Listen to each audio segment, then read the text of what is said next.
Jameson. Oh, it's Friday. Yeah. Woo! Hey, yo. Conversation is a river.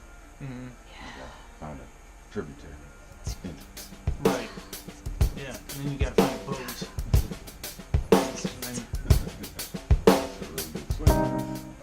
What is that? I'm not here today. So, in order to get into this, I'd like to ask you, Oh no. what are some of your current influences in terms of music? Wow. I have an answer. It's this band called Paris, female fronted. I really love all the imagery in the music videos, and it kind of rides the line of darkness, but very poetic darkness. They're amazing performers live too. Now, Plus, Lynn Gunn's a lesbian, and she's hot as fuck. So, well, so that's a plus. so that was the whole imagery thing. Part of it. But that's one of my main influence, like newer band influences right now. There have always been. When you say like it's an influence, is it like it influences like the style? A little bit, but or is it like a certain just approach? my mood, just my vibe, just my how I'm feeling at the moment. Mood music, yeah. Not like Marvin Gaye type shit. Well, a little bit. Well, yeah, no, that's Not just for gay without the everybody, E. but It's just because I'd been thinking about that. A lot of the stuff that I draw influence from now is more like non-music, like finding a certain kind of feel with the stuff that I've been experimenting with is more almost cultural. How so? Last semester in school, it was just a bunch of research about Vikings. The way that all that happened was, you had the Vikings who were, a civilization, and at that time the only people that kept written history were Christian monasteries and things like that. The Vikings didn't really have any kind of written history aside from like runes, so you don't have any like real first-hand accounts of any Viking stuff. Everything was all second-hand. So you imagine, like, if you were the victims of something, the only history that you have of the people that were attacking you is what you wrote about them. It's going to be really, really negatively skewed. Like, imagine like the worst enemy you could possibly think of. If you were to write about that person, how would you describe that person for the history books? And it's like, well, this motherfucker, this big, stinky, unbathed motherfucker. Yeah, came in and killed my whole family without a single thought. Mindlessly and barbarically destroyed everything that we had and everything that we... It's pretty sad that, the Vikings have no way, I guess in modern terms, back their shit up. Well, so... History is always written by the victor. Mm-hmm. I mean, you imagine now, like, a lot of the people...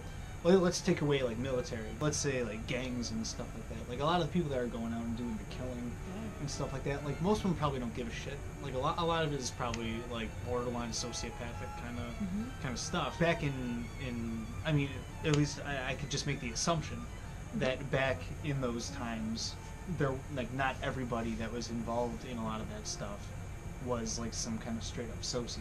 Yeah, they actually had a meaning behind what they were doing. They had real emotional survival, investment like actual into survival. everything. That would make that negative connotation that comes from their account that much more severe. It's not like they were the ones that invented raiding. It's not like everybody wasn't fucking raiding at the time. What period of history was this? I think the first Viking accounts were, I think it was like 790. It's the first time that it was written in the annals. The annals?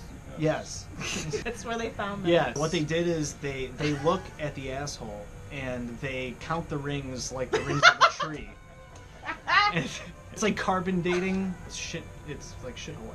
Shitography. Yeah. Yeah, shitography. I saw this stupid thing on some show where they were going around and taking pictures of shit.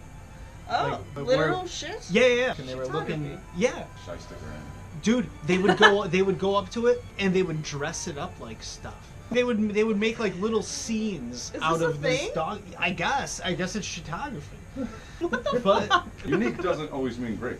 Of course. Oh no, it but certainly it will doesn't. capture the eyes and ears and whatever. Dressed up shits.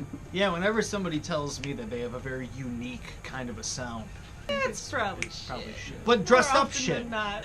But yeah, so.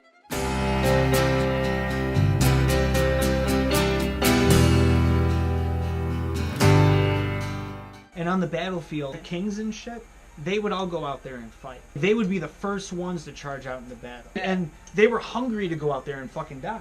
Like you would go out there and you would fight. Well, yeah, because if you died in battle, you went to Valhalla, which meant that you were able to sit at the fucking at the ultimate fucking feast table with Odin, to then go out and fight like the big fucking fight of the gods. That's the whole reason why paganism has such a bad rap. Basically, the whole belief system was associated with the enemy. General population Exactly. can't understand it. Yeah. And what They understand can't. No. Makes them mad. Yeah. That bugs me so much. Yeah. Just the fact that fucking Ignorance is tolerated. it's encouraged. Any of those first impressions that you get from something, as long as that first impression fits in with the common narrative, then that all of a sudden is fine. You know, I imagine that, you know, like racism in when people would grow up in homes of people that were like very racist. If their first impression of something is like, ugh, and the family is like, you goddamn right, eh? Well, then of course they're going to be the same way. Yeah, it's just going to be encouraged. Yeah. I mean, now that's like with everything. It spans across every fucking topic. Someone can say a joke, and like if someone like imagine, God, don't get me started, Mark. Imagine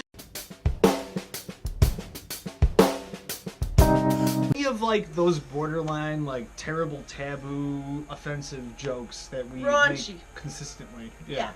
Like Proof though, no proof. No. yeah.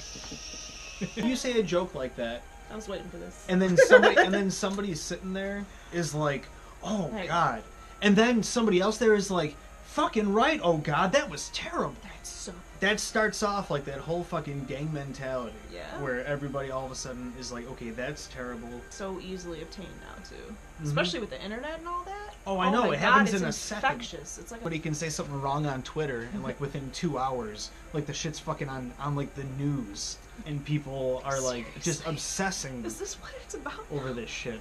And the sad thing God. is, yes, Yeah. that's exactly what it's I about. hate that we're alive during this. I hate that you're alive during this too.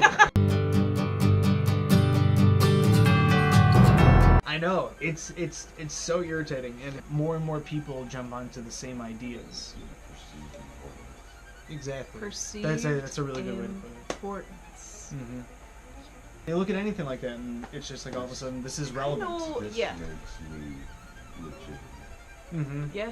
It just sucks that so many, or I should say, such a large portion of the population has to fall into that category. And for sure. purpose. Mm-hmm. Yeah. Someone else's purpose. Yeah. It's just They need to look at. mindless. Yeah, and I Mhm. think it has a lot to do with, obviously media Yeah. and their way of Social portraying programming. things, Mhm. social programming. There's such a tone to things now, such a serious tone. Well, it's because everybody needs to walk on eggshells, like Yeah. all the time now. Yeah. If I was walking with you in like Jewel, we couldn't absolutely speak 100% openly out of basically what becomes the social fear of offending somebody. Yeah. Your own People- prison. In fact, I know sucks. it becomes a deterrent for any kind of like free, Creativity. unrestricted original thought. If the first thing that you're thinking about is offending somebody, then that's an automatic filter in front of Bump. everything. Yeah. It's like having to think inside of a paradigm. Like it's the whole reason why like stem cell research was fucking like ignored by the Bush administration. Their entire view of the thing was all shrouded by the religious, Christianity. it was all shrouded by the religious aspect of stem cell research. So Yeah. all of a sudden everybody's like, nope. And then all of a sudden now, like we're years past it. Now they've been able to continue research again. Yeah, And now like they're Cancer doing fucking amazing research, shit. you know, yeah. So you kidding me? Like you're gonna bitch because like if you're on the waiting list for a kidney, you don't have to fucking die. You can actually get a fucking kidney. And the fact that people are gonna let their own personal beliefs get in the way of that kind of thing can really, really enrich human existence.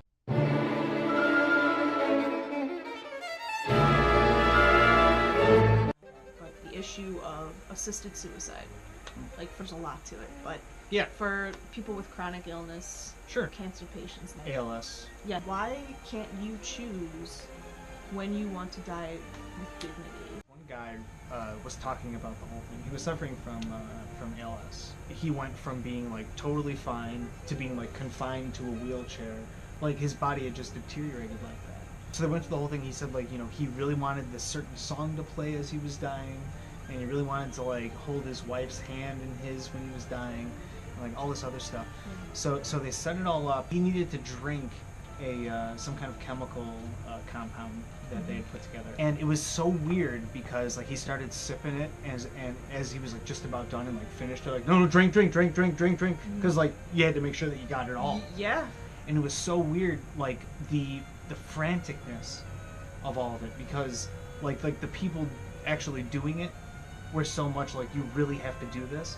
And then when he finished actually drinking it and he realized that the song wasn't on yet, Oh my god. he was like, put the song on, put this, you know, like Yeah. it was so crazy, like so like Wow. instantaneous. Yeah, like I this got needs to happen. goosebumps right now. You can't see them. But that energy, that type of feel that you got from it was the kind of frantic type of anxiety driven It's based around death. type of something that I wanted to tinge any of the metal stuff that I wrote with. So I wanted it to have Wow. more of that kind of thing to it. I really like finding different ways of incorporating like certain feelings into the kind of tone. I know it was very long-winded, like No, that ultimately. was. But honestly, amazing. like I really like when people do when people do. Shitography.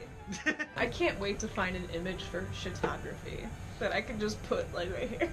Right here. Right.